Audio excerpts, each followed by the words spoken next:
Doctor Morris Bucaille, ফ্রান্সের খ্যাত surgeon. Doctor Morris Bucaille ছিলেন মমি স্পেশালিস্ট, ফ্রান্সের বিখ্যাত সার্জন।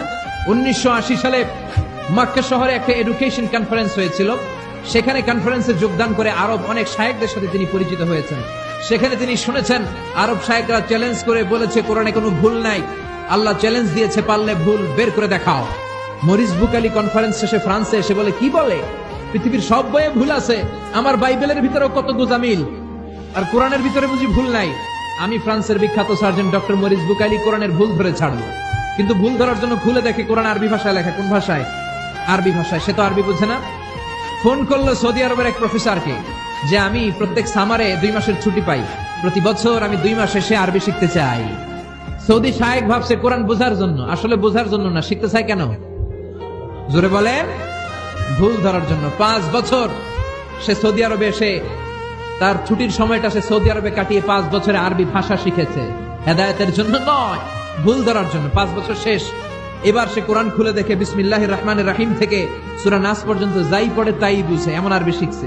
কিন্তু যতই পড়ে অবাক হয়, যতই পড়ে পাগল হয়ে যায়। সে বলে সাগর জলের কথা, মহাকাশের কথা, পাহাড়ের কথা, মরুভূমির কথা, এমব্রয়োলজির কথা, অ্যাস্ট্রোলজি, কসমোলজি, বুটানি, হিউম্যান অ্যানাটমির কথা, কোনো কথাই তো কোরআনে আল্লাহ বাকি রাখে নাই। কোন তথ্য উপাত্তের দিক থেকে আল্লাহর কোরআনে ডক্টর মরিস বুকাইলি একটা ভুলও খুঁজে পায় নাই। কোন সুবহানাল্লাহ। সে কনভার্টেড মুসলিম হয়েছে, কালিমা পড়ে মুসলমান হয়ে নিজের নাম রেখে দিয়েছে সুলাইমান। সুবহানাল্লাহ পড়েন। ইউনাইটেড স্টেটস অফ আমেরিকাতে একটা কনফারেন্স হয়েছিল।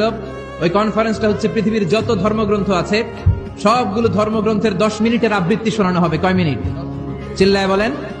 ওখানে গিয়েছে শ্রীমত ভগবত গীতা, গিয়েছে বাইবেল, ত্রিপিটক, দশাতীর, বেদ, পুরাণ, রামায়ণ, দীঘানিকায়া, ইয়াহবিস, সেকারডেটাল, টালমা, Torah, Old Testament, New Testament, জিন্দাবেস্তা এবং আল্লাহর কোরআনও। কোন সুবহানাল্লাহ। চীনের প্রাচীন ধর্ম কনফুসিয়াসের পাণ্ডুলিপি গিয়েছে। যারা আগুনকে পূজা করে, অগ্নি উপাসক, আগুন দেখলে নমস্তে নমস্তে গায়, তারাও গিয়েছে। 10 মিনিট করে সময়। এই কনফারেন্সের উদ্দেশ্য হচ্ছে এইটা চেক করা, in order to check which book, which recitation of the holy book is the most excellent recitation ever. কোন বইয়ের আবৃত্তিটা বেশি সুন্দর লাগে। 10 মিনিট করে সময়। সব ধর্মের ধর্মীয় কিতাবের শায়েকরা, গুরুরা, ধর্ম নানকরা, আর ফাদাররা আর কারীরা বসেছে। বিচারকের সামনে 2টা বাটন, একটা গ্রিন বাটন, একটা রেড বাটন, একটা সবুজ বাতি, একটা লাল বাতি। আবৃত্তির সময় 10 মিনিট। চিল্লায় বলেন কয় মিনিট? সবুজ বাতিতে চাপ দিলে আবৃত্তি শুরু, রেড বাটনে চাপলে আবৃত্তি শেষ। প্রথমে ডাকা হয়েছে শ্রীমত ভগবত গীতা।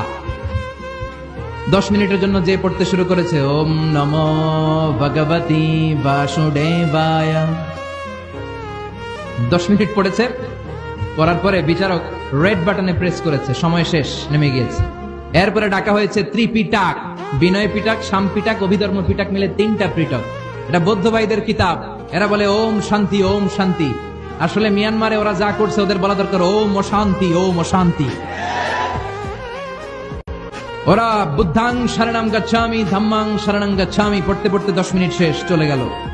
এরপরে ডাকা হলো দশাতীর, দশাতীরের ওরাও পড়লো। এরপরে ডাকা হলো গ্রন্থ সাহেব, পড়লো। জিন্দাবেস্তা পড়লো 10 মিনিট। এরপরে ডাকা হলো ভ্যাটিকান সিটির পোপকে। গত মাসে পোপ আসছিল না? এই পোপের আগের পোপ, তাকে ডাকা হলো to recite the Holi Bible for 10 minutes.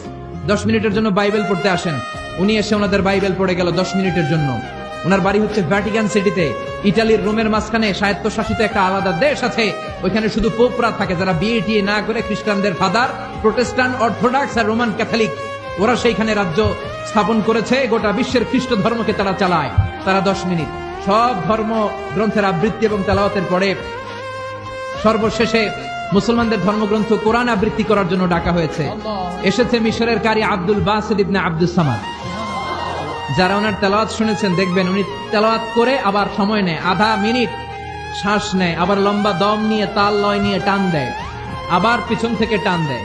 তাকে ডাকা হলো now the representative of Muslim community Abdul Basit Ibne Abdus Samad will now recite the holy book Quran for 10 minutes.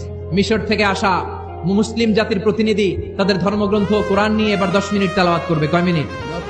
উনি দাড়ি রাখেন না, ক্লিন শেভ, পাতলা একটা চাদর আর জুব্বা পরে চলে এসেছে মাইকের সামনে। এসে আউযু বিল্লাহি মিনাশ শাইতানির রাজিম বলে টান দিয়েছে। সময় কয় মিনিট? উনি সূরা ফাতিহা পড়তে সময় নিয়ে নিছে 13 মিনিট। শ্রীমত ভগবত গীতাওয়ালারা হাততালি দেয়, সময় শেষ, কোরআন গেছে। কিন্তু কি আজীব তামাশা, বিচারক তো লালবাতি চাপে না। বিচারককে লালবাতি চাপার বিষয়টা ভুলিয়ে দিয়েছে কে? কেউ যেটা পারে না সেটা পারে কে?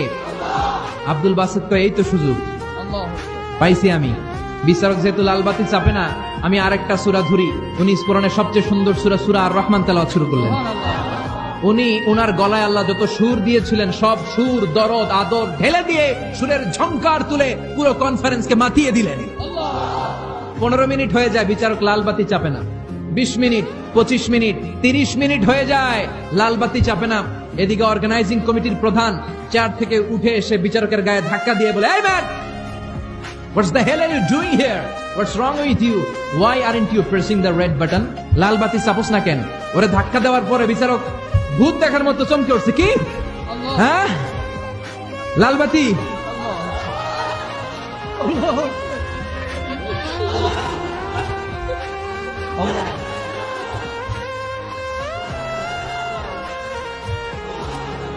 অর্গানাইজিং কমিটির চেয়ারম্যান যখন ধাক্কা দিছে, why aren't you pressing the red button? তুমি লালবাতি চাপো না কেন? ভিমডি খেয়ে উঠছে লাভ দিয়ে, কি হ্যাঁ লালবাতি, নীলবাতি, কোন বাতি, কোন বাতি? হুশ নাই, ওর হুশ নিয়ে গেছে কে? আবার যখন আব্দুল বাসিতের তেলাওয়াতের দিকে তাকায় আবার বেহুশ। না পেরে বিচারক দাঁড়িয়ে বলে, ও আব্দুল বাসির ইবনে Abdus Samad, come from Egypt, there is no time limits for you, recite as much as you wish. ও আব্দুল বাসিত, আজকের এই প্রতিযোগিতায় তোর জন্য তেলাওয়াতের কোনো সময় নাই, তোর যত মনে চাই তুই পড়ে যা। 40 মিনিট সময় ধরে গোটা মুসলিম বিশ্বের অহংকার, মিশরের সবচেয়ে বড় কারি আব্দুল বাসির ইবনে আব্দুল সামাদ গলার সব দরদার সুর উজাড় করে কনফারেন্স রুমে সূরা আর রহমান তেলাওয়াত করলেন।